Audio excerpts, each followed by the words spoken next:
अस्सलाम वालेकुम स्टूडेंट्स। जैसे कि हम यूनिट नंबर 9 पढ़ रहे थे, क्लास 9 फिज़िक्स का।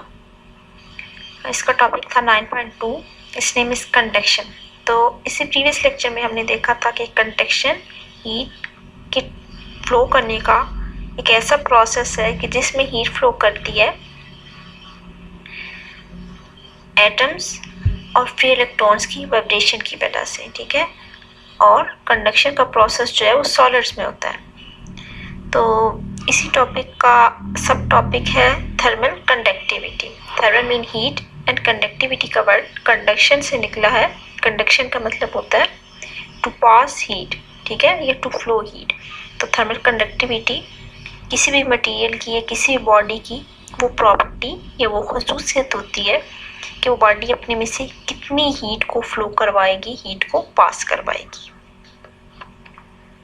और डिफरेंट मटेरियल में हीट के फ्लो करने का जो रेट है वो डिफरेंट होता है।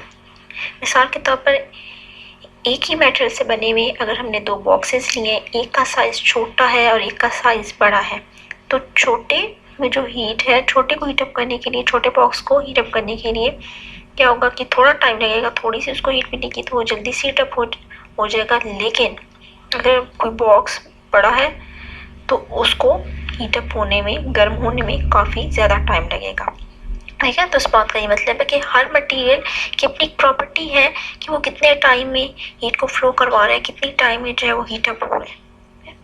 तो इसके लिए हम सपोज कर लेते हैं कि एक सॉलिड बॉक्स है जिसके दो एंड्स हैं, उसका एरिया ए है और उसके एक एंड का टेम्परेचर T1 है, दूसरे एंड के टेम्परेचर को हमने T2 का नाम दे दिया और T1 यहाँ पे स्टैंड कर है हाई टेम्परेचर के लिए।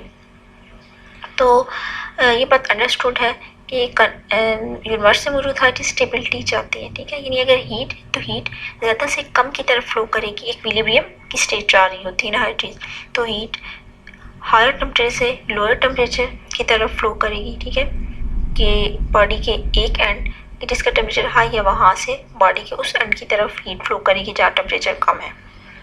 तो यहाँ पे भी ऐसा ही होगा कि हीट टेम्परेचर हायर टेम्परेचर से लो टेम्परेचर की तरफ फ्लो करेगी। यहाँ पे एक न्यू टर्म है ये rate of flow of heat. तो रेट ऑफ फ्लो हीट क्या है कि हीट की कितनी अमाउंट कितने टाइम में ट्रांसफ़र करती है, फ्लो करती है किसी भी बॉडी में, किसी भी मटेरियल में, तो उसको हम नाम देते हैं rate of flow of heat का और उसको रिप्रेजेंट किया जाता है Q/T से, ठीक है। Rate of flow of heat क्या है कि amount of heat that flows in unit time, किसी भी टाइम में जितनी हीट फ्लो करेगी किसी भी मटेरियल में, तो उसको नाम देते हैं rate of flow of heat का।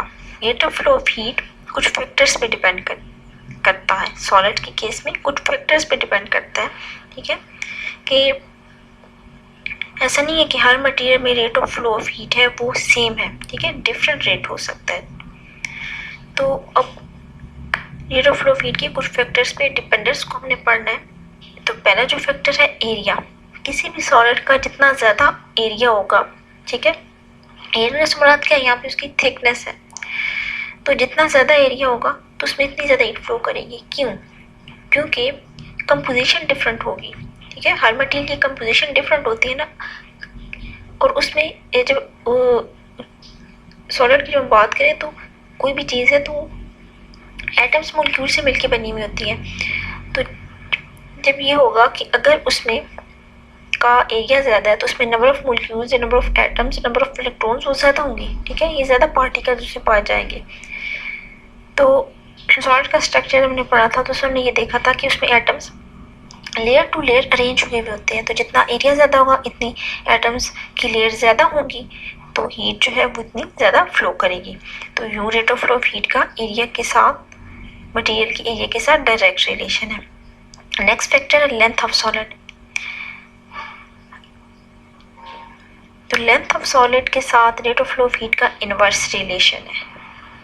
अब लेंथ ज़्यादा होगी तो यहाँ पे भी एटम्स की लेयर ज़्यादा होगी, लेकिन यहाँ पे एक फैक्टर आ जाता है टाइम। टाइम के साथ रिलेट किया गया कि अगर कोई चीज़ बड़ी होगी या ज़्यादा एटम्स पाए जाते हैं, ज़्यादा लेयर्स हैं, तो उनको ज़्यादा टाइम लगेगा गर्म होने में, हीट को फ्लो करने में, ठीक है। तो इसलिए लेंथ के साथ, सॉलिड की लेंथ या मटेरियल की लेंथ के साथ rate of flow of heat का इनवर्स रिलेशन है। थर्ड फैक्टर है टेम्परेचर डिफरेंस। तो मटेरियल के ये सॉलिड के दोनों एंड्स के दरमियान जितना टेम्परेचर डिफरेंस ज़्यादा होगा इतना ज़्यादा हीट फ्लो करेगी। मिसाल के तौर पे एक एंड का टेम्परेचर था 10 और दूसरे एंड का टेम्परेचर था 5, तो यहाँ पे चूँकि टेम्परेचर डिफरेंस कम है यानी हाई से लो की तरफ तो जाना है, हीट नहीं फ्लो करना है, लेकिन जिस एंड का टेम्परेचर 5 है तो उसके पास ऑलरेडी कुछ ना कुछ हीट मौजूद है, ठीक है। तो अब उसको थोड़ी सी और हीट चाहिए होगी तो फिर दोनों का टेम्परेचर सेम हो जाएगा, ठीक है। तो लेकिन और बहुत आस्ता से हीट फ्लो करेगी। लेकिन अगर मटेरियल के दोनों एंड्स के दरमियान टेम्परेचर डिफरेंस ज़्यादा है, मिसाल के तौर पे एक एंड का टेम्परेचर 100 सेल्सियस है और दूसरे एंड का टेम्परेचर 50 है सेल्सियस, तो यहाँ पे डिफरेंस ज़्यादा है, यहाँ पे डिफरेंस कितना है 50 है, ठीक है। तो इस वजह से हीट क्या होगी कि उसको और ज़्यादा हीट चाहिए होगी तो हीट तेज़ी से फ्लो करेगी। अब इन तीनों फैक्टर्स के साथ जो रिलेशन था हीट ऑफ फ्लो को उनको अगर हम कंबाइन कर दें तो कंबाइनिंग के लिए हमारे पास बनेगी Q by T is proportion to A T minus T2 divide by L, यानी एरिया और टेम्परेचर के साथ डायरेक्ट रिलेशन था, L के साथ इनवर्स रिलेशन था। यहाँ पे जब हम प्रोपोर्शनैलिटी के साइन को रिमूव करेंगे तो हमारे पास जो कांस्टेंट होगा स्मॉल की, ठीक है। तो इक्वेशन बन जाएगी Q by T is equal to small k into A into T1 minus T2 divide by L, ठीक है। और यहाँ पे जो K प्रोपोर्शनैलिटी कांस्टेंट है उसको नाम देते हैं थर्मल कंडक्टिविटी ऑफ सॉलिड का, और ये डिपेंड करता है सब्सटेंस की नेचर पे, मटेरियल की नेचर पे। हर मटेरियल के लिए इसकी वैल्यू डिफरेंट होती है, ठीक है। तो यहाँ से अगर हम K को निकालें इक्वेशन से तो K की वैल्यू हमारे पास आएगी Q by T into L divided by A into T minus T2, ठीक है। ये थर्मल कंडक्टिव सब्सटेंस क्या है, यहाँ से उसको डिफाइन कर सकते हैं कि इसके बराबर होगी rate of flow of heat, ठीक है। कि किसी भी सब्सटेंस के दो एंड्स के दरमियान, ठीक है, L बाई A एंड्स की तरफ स्टैंड करेंगे, एंड्स के दरमियान जितना हीट फ्लो करेगी किस वजह से, टेम्परेचर डिफरेंस की वजह से, ठीक है। तो यहाँ पे वर्ड जो यूज होगा मीटर क्यूब, तो मीटर क्यूब का मतलब है कि क्यूबिक शेक का अगर हमने मटेरियल लिया है तो उस क्यूबिक शेक के मटेरियल के दोनों एंड्स के दरमियान जब हीट फ्लो करेगी, ठीक है, और किस वजह से फ्लो करेगी, टेम्परेचर डिफरेंस की वजह से, तो दोनों एंड्स के दरमियान जो टेम्परेचर डिफरेंस होना चाहिए वो कितना होना चाहिए, वो कम से कम 1 केल्विन होना चाहिए। तो उस दौरान में जो हीट फ्लो करेगी उसको हम नाम देते हैं थर्मल कंडक्टिविटी का। इसको मैं रिपीट करती हूँ कि क्यूबिक शेप्स मटेरियल के दो एंड्स के दरमियान जो टेम्परेचर डिफरेंस हो वो 1 केल्विन हो, तो उस दौरान जो एक एंड से दूसरे एंड तक हीट फ्लो करेगी उसको हम नाम देते हैं थर्मल कंडक्टिविटी का। और थर्मल कंडक्टिविटी हर मटेरियल या हर सब्सटेंस के लिए थर्मल कंडक्टिविटी की वैल्यू डिफरेंट होती है। क्यों? क्योंकि हर मटेरियल की कंपोजिशन डिफरेंट होती है, ठीक है। जब कंपोजिशन डिफरेंट होगी तो इसमें जो rate of flow of heat है ये जिस स्पीड से हीट फ्लो करती है वो भी डिफरेंट होगी, ठीक है। तो ये थर्मल कंडक्टिविटी भी हर सब्सटेंस के लिए डिफरेंट, थर्मल कंडक्टिविटी की भी हर सब्सटेंस के डिफरेंट वैल्यू